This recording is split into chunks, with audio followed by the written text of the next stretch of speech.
За дополнителни 20% се намалија царините за увоз на полупроизводи и сега намалувањето на царина при увоз од 1 јули ќе изнесува 70%.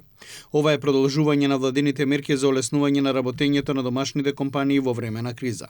Сега преку намалување на царинските стапки за околу 70 производи што се користат како суровини, репроматеријали и полупроизводи во индустријата од една страна, од друга страна согласување со Европската унија. Првиот чекор беше направен во 2025 година кога царинските стапки беа намалени за 50% од разликата меѓу домашните и европските тарифи.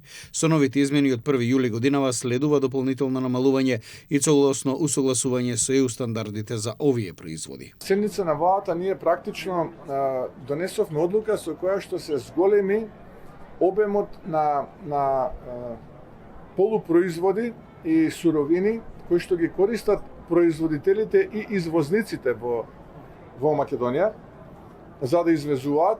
Претходно имавме усогласување од прилика 50%.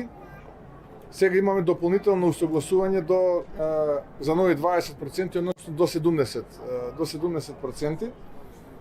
Со тоа ги правиме нашите извозници и домашни и странски инвеститори уште поконкурентни. Тоа е целта на ново усогласување. Според економистите, со овие мерки директна поддршка ќе добијат металопреработувачката индустрија, автомобилскиот сектор, енергетиката, металургијата, како и други производствени капацитети што зависат од увоз на репроматеријали.